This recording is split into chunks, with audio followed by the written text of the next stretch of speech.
दोस्तों नमस्कार। आज कुछ महत्वपूर्ण प्रश्न एएलपी और टेक्नीशियन के लिए लाया हूं दोस्तों, जो स्पेशल साइंस के हैं दोस्तों। दोस्तों क्लास के एंड तक बने रहें ताकि आपको वीडियो सही ढंग से समझ में आए और क्वेश्चन भी आपको समझ में आए दोस्तों। आइए चलते हैं, समय व्यस्त ना करते हुए दोस्तों फर्स्ट क्वेश्चन को स्टार्ट। क्वेश्चन दिया है गया है दोस्तों, निम्न में से कौन सा शब्द 1 सेकंड में किसी तरंग के पूर्ण दोलनों या कंपनों की संख्या को दर्शाता है? कौन दर्शाता है दोस्तों?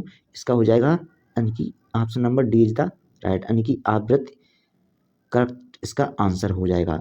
नेक्स्ट क्वेश्चन में जाइए दोस्तों, ये आंसर की है दोस्तों, जीडीसी एग्जाम हुआ है दोस्तों रेलवे का, जो साउथ सेंट्रल रेलवे में हुआ था दोस्तों, जो टेक्नीशियन का पेपर था उसी के ही दोस्तों पीडीएफ है दोस्तों। जो क्वेश्चन एग्जाम में आए हैं एकदम सटीक, एकदम ऑथेंटिक जानकारी के सहित आपको बताने वाला हूं दोस्तों कौन कौन से प्रश्न हैं। यही प्रश्न है जो पूछे गए दोस्तों। देखिए दूसरा क्वेश्चन क्या है, सामान्यतः कार के रियर व्यू दर्पणों में किस प्रकार का दर्पण का प्रयोग किया जाता है? यानी जो कार होती हैं उनमें पश्च दर्पण को देखने के लिए यानी कि किसका प्रयोग किया जाता है? यानी कि option number A is the right answer, यानी किसका? उत्तल दर्पण का प्रयोग किया जाता है। नेक्स्ट क्वेश्चन जाइए दोस्तों, अगला क्वेश्चन देखिए। अगला क्वेश्चन फ्रेंड्स है दोस्तों, किस प्रकार की मोटर को चलाने के लिए डिस्ट धारा की आवश्यकता होती है? डिस्ट धारा की आवश्यकता होती है किसका? यानी कि डीसी मोटर को डायरेक्ट करंट होता है, ठीक है। डीसी को डायरेक्ट करंट कहते हैं, एसी को अल्टरनेटिव करंट कहते हैं। नेक्स्ट क्वेश्चन जाइए दोस्तों, अगला क्वेश्चन क्या पूछा गया है? अगला क्वेश्चन दोस्तों पूछा गया है, यानी कि वायु गैस का प्राथमिक घटक है, यानी जो वायु गैस होता है उसका प्राथमिक घटक क्या क्या होता है दोस्तों? यानी कि मीथेन उसका प्राथमिक घटक है दोस्तों।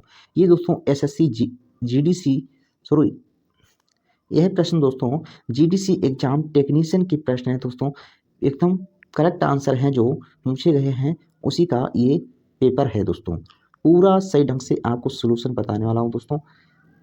नेक्स्ट क्वेश्चन देखिए, अगला क्वेश्चन पूछा गया है, क्या है? समुद्री तरंगों में बिजली नवीनीकरण स्रोतों किस श्रेणी में आते हैं? किस श्रेणी में आते हैं दोस्तों?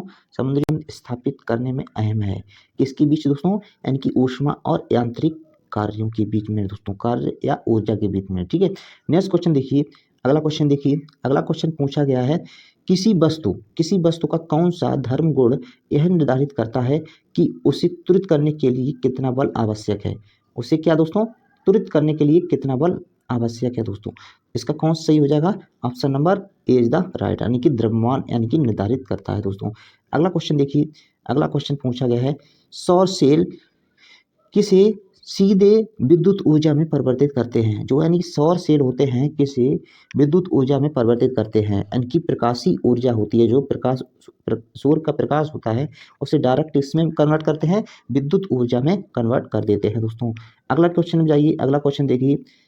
अगला क्वेश्चन दोस्तों पूछा गया है, अगला क्वेश्चन पूछा गया है, घरेलू विद्युत परिपथ में आवश्यक सुरक्षा उपकरण क्या है जो ओवरलोडिंग या लघु परिपथ को रोकने में मदद करता है? इसका कौन सही हो जाएगा? Option number C is the right, यानी कि फ्यूज करंट दोस्तों, फ्यूज हो जाएगा, ठीक है। अगला क्वेश्चन कौन सा पूछा गया?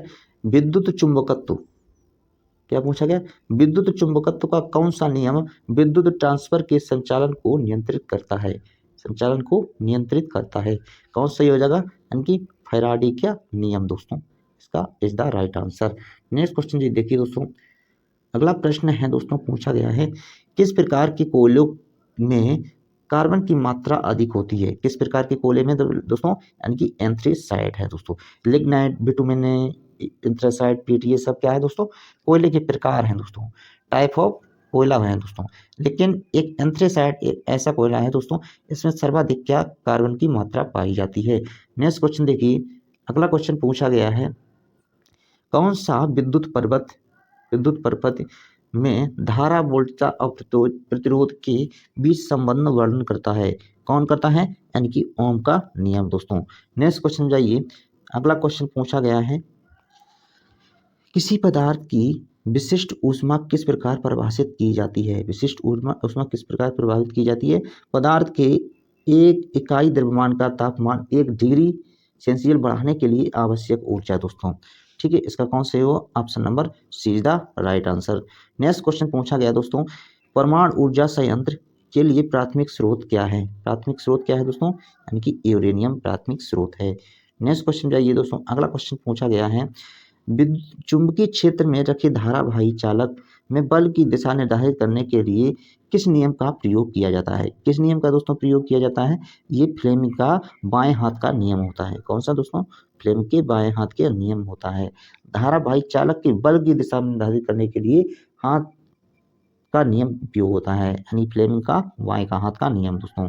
नेक्स्ट क्वेश्चन जाइए दोस्तों, अगला क्वेश्चन पूछा गया है, अगला क्वेश्चन पूछा गया है, किसी पदार्थ का कौन सा गुणधर्म, किसी पदार्थ का कौन सा गुणधर्म उसे विद्युत परिपथ में इलेक्ट्रॉनों के प्रवाह को धीमा करने और प्रतिरोध उत्पन्न, क्या दोस्तों, प्रतिरोध उत्पन्न करने के सक्षम बनाता है, करने के सक्षम बनाता है दोस्तों। तो इसका कौन सा सही हो जाएगा? ऑप्शन नंबर यानी कि B is the right answer, प्रतिरोधकता। नेक्स्ट क्वेश्चन जाइए दोस्तों, अगला क्वेश्चन क्या पूछा गया है, बाह्य दहन इंजन, बाह्य दहन इंजन के पीछे मूल विचार क्या है? क्या मूल विचार है दोस्तों? यानी कि इंजन, ईंधन इंजन के बाहर जलता है, ईंधन इंजन के बाहर जलता है दोस्तों। ठीक है, नेक्स्ट क्वेश्चन जाइए, अगला क्वेश्चन पूछा गया है, संचालन की दृष्टि धारा डीसी एसी से किस प्रकार भिन्न है? डीसी एसी से किस प्रकार भिन्न है दोस्तों? क्या होता है दोस्तों, जो डीसी मोटर दृष्टि धारा का उपयोग करती है, जबकि एसी प्रत्यावर्ती धारा का प्रयोग करती है। यानी जो डायरेक्ट करंट होता है वो दृष्टि धारा का उपयोग करती है, और एसी मोटर प्रत्यावर्ती धारा का उपयोग करती है दोस्तों। इसका option number B is the right answer. अगला क्वेश्चन जाइए दोस्तों, अगला क्वेश्चन पूछा गया, मोस्ट इंपोर्टेंट क्वेश्चन है दोस्तों, बहुत बार एग्जाम में पूछा गया है, और खासकर ये ऐसे जीडीसी टेक्नीशियन के प्रश्न दिए गए दोस्तों, जो आपके एग्जाम एलपी और टेक्नीशियन और रेलवे के सभी एग्जामों के लिए काफ़ी महत्वपूर्ण होंगे दोस्तों।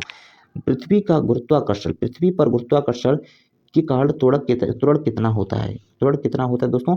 9.8 मीटर प्रति सेकेंड स्क्वायर होता है दोस्तों। कौन सा हुआ? Option number is the right answer. Next question में जाइए दोस्तों, उस प्रक्रिया को क्या कहते हैं, उस प्रक्रिया को क्या कहते हैं जो पेट्रोलियम के विभिन्न घटकों को उन क्वथनांकों के आधार पर अलग करती है, उनके क्वथनांकों के आधार पर अलग करती है? क्या कहते हैं दोस्तों? प्रवाही आसवन कहते हैं। Option number C is the right answer.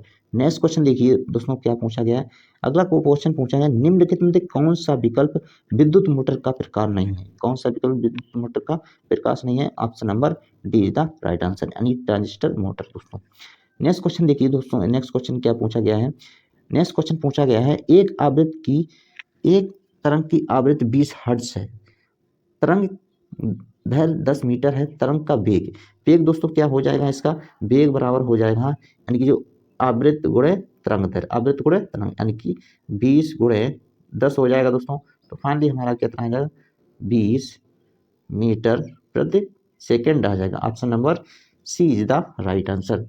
Next question देखिए, अगला क्वेश्चन पूछा गया है, अगला क्वेश्चन पूछा गया है, ध्वनि का वह गुणधर्म क्या है जो तरंग की आवृत्ति पर निर्भर करता है? तरंग की आवृत्ति पर निर्भर करता है, क्या है? तारत्व होता है। ठीक है, तारत्व होता है। ठीक है, नेक्स्ट क्वेश्चन देखिए, अगला क्वेश्चन पूछा गया है, विद्युत मोटर में रोटर का कार्य है, रोटर का क्या कार्य होता है विद्युत मोटर में? ये क्या करता है दोस्तों? विद्युत ऊर्जा को यांत्रिक ऊर्जा में कन्वर्ट करता है, विद्युत ऊर्जा को यांत्रिक ऊर्जा में रूपांतरित करता है दोस्तों।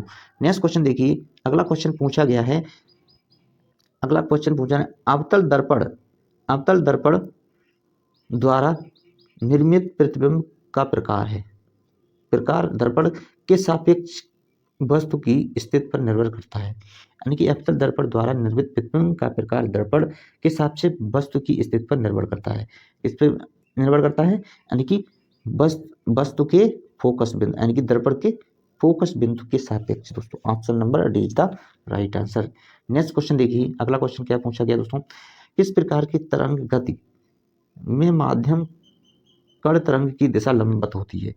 कैसी होती है दोस्तों? लंबवत होती है। इसका कौन सही होगा? Option number C is the right answer, अनुप्रस्थ तरंग दोस्तों। ठीक है, नेक्स्ट क्वेश्चन जाइए दोस्तों, अगला क्वेश्चन क्या पूछा गया है, अगला क्वेश्चन पूछा गया है, किसी एक समान बल द्वारा किए गए कार्य के संदर्भ में कार्य कब ऋणात्मक होगा? कार्य कब ऋणात्मक होगा दोस्तों?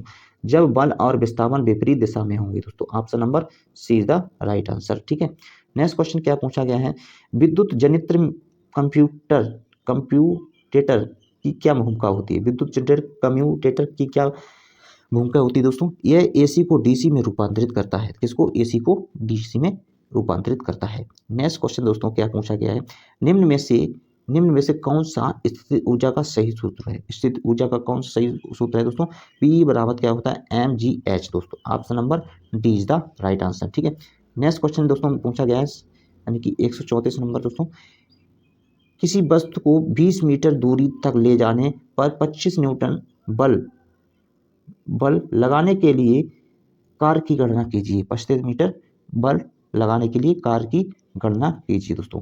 तो क्या हो जाएगा दोस्तों, W बराबर क्या हो जाएगा दोस्तों, W बराबर क्या हो जाएगा, W बराबर हो जाएगा यानी कि क्या हो जाएगा 25 गुणे 20 हो जाएगा। ठीक है, तो 25 दूनी 50 यानी कि कितना वर्क करना पड़ेगा दोस्तों, यानी कि 500 जूल उसे वर्क करना पड़ेगा। Option number A is the right answer दोस्तों। नेक्स्ट क्वेश्चन लास्ट क्वेश्चन है दोस्तों, और रहे हुए क्वेश्चन दोस्तों नेक्स्ट क्लास में आपको बताएंगे साइंस के दोस्तों।